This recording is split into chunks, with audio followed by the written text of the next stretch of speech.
Assalamualaikum warahmatullahi wabarakatuh. Salam sejahtera akan semua pendengar, peminat serta penggemar ilmu ma'rifatullah. Mudah-mudahan hari yang berbahagia ini kita mendapat lindungan Allah Subhanahu wa taala. Pada hari ini sukalah saya menyentuh bab mengenai mandi junub. Mandi junub ini artinya kita meratakan seluruh air ke anggota kita, tak terkecuali sekalipun ruang roma kita. Hendaklah diratakan ke seluruh tubuh badan kita, tidak ketinggalan sekalipun ruang bulu roma kita. Artinya membasahkan seluruh tubuh zahir kita untuk membersihkan, menyucikan, menghilangkan, menanggalkan apa yang dikatakan najis, kotornya, seumpama air mani ataupun haid. Mengikut fiqh, untuk menyucikan air mani, untuk menyucikan darah haid yang keluar daripada kemaluan masing-masing adalah dengan mandi, menyiramkan air ke seluruh tubuh kita. Membasahkan tubuh dengan air. Inilah fahaman kita, inilah pengetahuan kita, inilah pelajaran kita, inilah ilmu kita yang selama ini kita belajar mengikut ilmu fiqh, mengikut fahaman syariat untuk menyucikan kotoran air mani dan darah haid itu dengan mandi wajib, meratakan air ke seluruh tubuh. Muslim muslimat, para pendengar yang dirahmati Allah sekalian. Air mani ataupun darah haid itu keluarnya daripada kemaluan kita. Namun yang hendak dicuci itu seluruh anggota. Jikalau kita mengambil sedikit kefahaman hakikat, apakah perkara itu bersih dengan menyiram air ke seluruh anggota? Seumpamanya kita lari sedikit tajuk, iaitu kita mengambil contoh air wuduk, air sembahyang. Apabila kita kentut, maka batal air sembahyang kita. Lalu kita pergi cuci tangan, cuci kaki, cuci kepala. Sedangkan tempat yang keluar kentut kita tak cuci pun. Sepatutnya kita menyuci di bahagian yang kotor, iaitu bahagian keluar kentut. Ternyata di tempat yang kotor, di tempat yang keluar kentut, kita tak cuci pun. Kita cuci tangan, cuci kaki, cuci muka. Sedangkan konsep bersuci itu menyucikan kekotoran. Begitulah perkara air mani, perkara haid. Yang keluar ikut kemaluan, kita cuci bahagian lain. Kalau difikir dengan fikiran yang bodoh, apa kena mengenanya anggota lain dengan kemaluan kita yang hendak dicuci dengan air? Namun, itulah yang kita faham, itulah yang kita pelajari, itulah ilmu yang kita dapat, yang diajar oleh turun-temurun. Kita tidak nak menyangkal, kita tidak nak menyalah ilmu syariat, tetapi kita nak mendalami ilmu syariat, nak mendasari ilmu syariat, nak mendalami, bukan untuk mengubah, bukan untuk membuat sungai baru.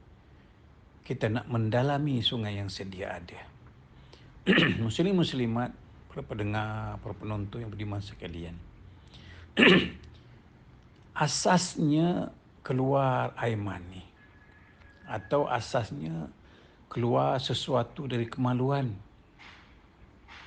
iaitu dikhususkan kepada air mani.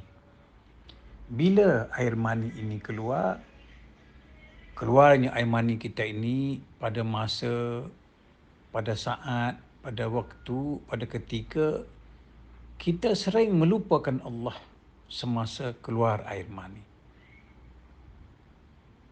Lupa kebanyakan kita kepada Allah Subhanahu Wa Taala kerana klimaknya, kerana kemuncaknya perkara itu boleh melalaikan kita kepada Allah Subhanahu Wa Taala. Inilah mengikut ilmu hakikat. Inilah mengikut ilmu hakikat dan makrifat.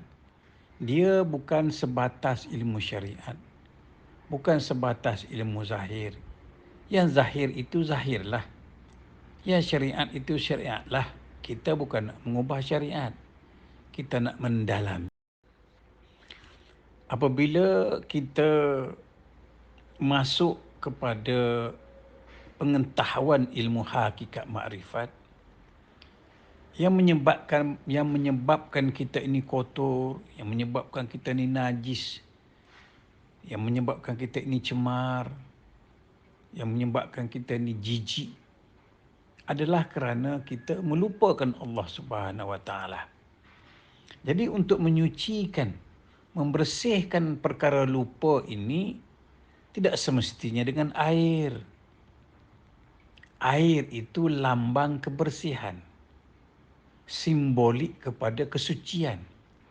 Jadi kebersihan dan kesucian ini tidak semestinya juga dengan air. Ini mengikut ilmu hakikat makrifat untuk menyuci batin. Untuk menyuci batin tidak perlu pakai air. Untuk menyuci zahir, ya, kita menggunakan air. Cuci tangan, cuci kaki, cuci tubuh, cuci seluruh badan. Itu untuk menyucikan zahir. Untuk menyucikan batin, dia tidak memerlukan air. Dia memerlukan apa? Penyerahan diri kepada Allah. Setelah kita lupa akan ingatan kita itu milik Allah, kita lupa akan pengetahuan kita milik Allah, kita lupa akan nafsu kita milik Allah, kita lupa akan berahi kita milik Allah, kita lupa akan gerak milik Allah, kita lupa akan kudrat iradat itu yang mendatangkan itu milik Allah. Kita lupa yang diri kita milik Allah, yang orang lain juga milik Allah. Kita lupa itu.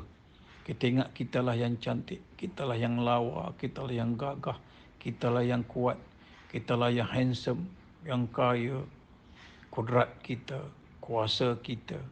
Kita lupa itu. Nah, ini yang dikatakan tubuh badan kita itu, zahir batin kita itu berjunub, kotor. Jadi bagaimana nak cucikan? Untuk menyucikan, iaitu dengan penyerahan diri kepada Allah. Serah hidup mati kita, amal ibadah kita, dunia akhirat kita, zahir batin kita, anak isteri kita, harta kita, umur kita, usia kita. Ya, seluruh zahir dan batin kita serah balik kepada Allah Subhanahu Wa Taala. Maka sucilah kita dari segi batinnya. Jadi muslim-muslimat, kita bukan nak ubah syariat. Yang syariat itu syariat lah. Bagi orang mengaji syariat untuk mencuci anggota zahir, ya silakan menggunakan air sebagaimana hukum fiqh. Adapun ilmu saya ini ilmu hakikat makrifat. Untuk menyuci zahir dan batin itu bukan merujuknya kepada air, merujuk kepada penyerahan diri kepada Allah. Jadi muslim-muslimat, dalam perkara mandi junub ini, dia merujuk kepada keluarnya air mani, keluarnya sesuatu daripada kemaluan kita yang boleh melupakan kita kepada Allah. Inilah yang menjadikan kita ni najis, kotor, jijik, hina. Kerana apa? Hinanya kita kerana kita lupa kepada Allah. Begitulah Adam dan Hawa makan buah khuldi sehingga tertanggal kedua-duanya pakaian, malu tersipu-sipu tutup dengan daun syurga.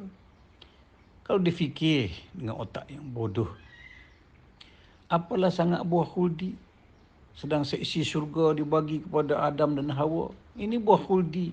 Apa buah khuldi itu? Sehingga bila makan kedua-duanya terbuka pakaian. Kita makan Panadol 10 biji pun tak terbuka pakaian. Tapi makan buah khuldi tertanggal pakaian. Ini pun satu hal juga. Biarlah kita tinggal dulu bab itu.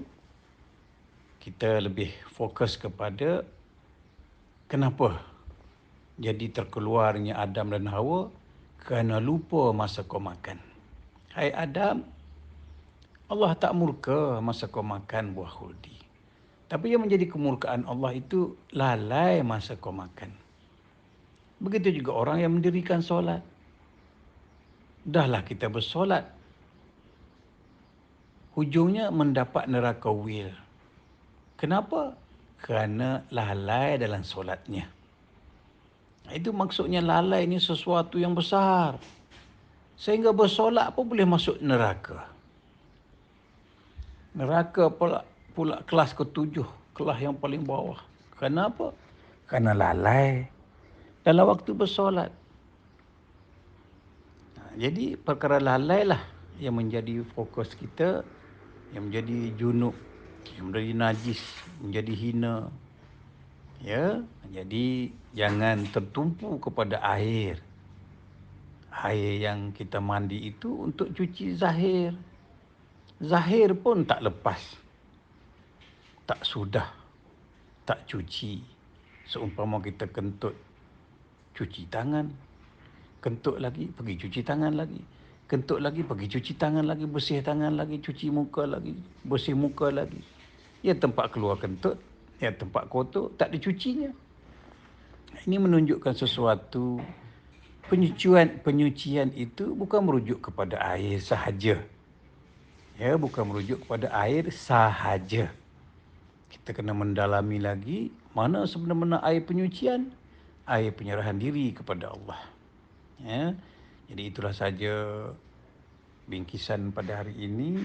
Mudah-mudahan menjadi ilmu kepada kita. Tetapi perkara-perkara sebegini banyak mendatangkan fitnah oleh orang-orang fiqh, oleh orang-orang yang mengaji syariat. Ya, menentang ilmu hakikat makrifat ini. Berbagai-bagai penjuru, salahlah, sesatlah. Ilmu nukil lah, ilmu bungkus lah, ilmu kaum muda lah. Ya, sesatlah, bid'ah lah. Jadi yang tidak sesat, yang tidak bid'ah, yang tidak tidak pula boleh membersihkan zahir Apalagi untuk membersihkan batin. Kentut, cuci tangan. Kentut lagi cuci tangan. Sedangkan air wuduk itu suci zahir dan batin. Usah kata nak cuci batin. Zahir pun tak lepas. Jikalau kita sekadar menuntut ilmu fiqh, menuntut ilmu syariat. Tapi kita jangan merendahkan, jangan menidakkan, jangan meninggalkan syariat. Syariat itu benar, fiqh itu benar. Tetapi dalam kebenaran itu ada yang lagi dalam, yang lagi benar, yang lagi besar. Jangan sebatas ilmu zahir. Jadi itu saja saya kira pada hari ini oleh-oleh dari ilmu hakikat makrifat. Marilah sama-sama di samping kita tidak meninggalkan syariat, ya, kita faham maksud penyucian sebenar ini artinya penyerahan diri kepada Allah zahir dan batin. Serah segala-gala kepada Allah, maka hilanglah dakwaan kita. Hilanglah tuntutan Allah terhadap kita. Kerana segala-galanya Allah yang cipta kita dan apa-apa kita lakukan itu adalah ciptaan Allah. Serahlah kepada Allah. Seumpama kita arahkan orang membuat sebuah rumah mengikut plan yang kita ada. Jadi tukang rumah membuat rumah mengikut plan kita. Jadi yang bertanggungjawab itu adalah kita, tuannya, bukan tukang rumah. Kita seumpama tukang rumah, Allah seumpama tukang plan. Jadi jikalau kita membuat sesuatu rumah mengikut plan, jikalau berlaku sesuatu yang buruk, itu bergantung kepada Tuan punya plan. Jadi kita tidak dipertanggungjawabkan, kita tidak dipersoalkan apa yang kita buat. Saya kira itu saja muslim-muslimat, para pendengar yang dirahmati Allah sekalian, mengenai perkara mandi wajib, mandi junub. Sebut saja mandi, kita selalu ingatkan air. Sebut saja mandi, kita ingatkan air. Apakah air yang kita mandi itu boleh menyucikan zahir dan batin? Usah kata nak menyucikan batin, zahir pun tidak lepas. Tidak habis. Cuci zahir pun tak sempurna. Kalau mengambil wuduk pun setakat siku saja, sampai buku lali. Kalau kita mandi junub, berendam dalam sungai pun setakat zahir saja. Mana mungkin air boleh masuk dalam darah kita, dalam daging kita? Bagaimana nak cuci darah, cuci daging, cuci nafsu, cuci roh, cuci nyawa? Tak boleh dengan air yang zahir. Untuk cuci batin, kita menggunakan air batin. Macam mana? Untuk mengambil air batin, iaitu air penyerahan diri kepada Allah. Serah kepada Allah segala-galanya. Seumpama tukang rumah yang buat rumah, kita buat ikut plan tuan rumah. Jikalau roboh sekalipun rumah itu tergantung kepada tuan rumah. Dia yang suruh kita buat ikut plan.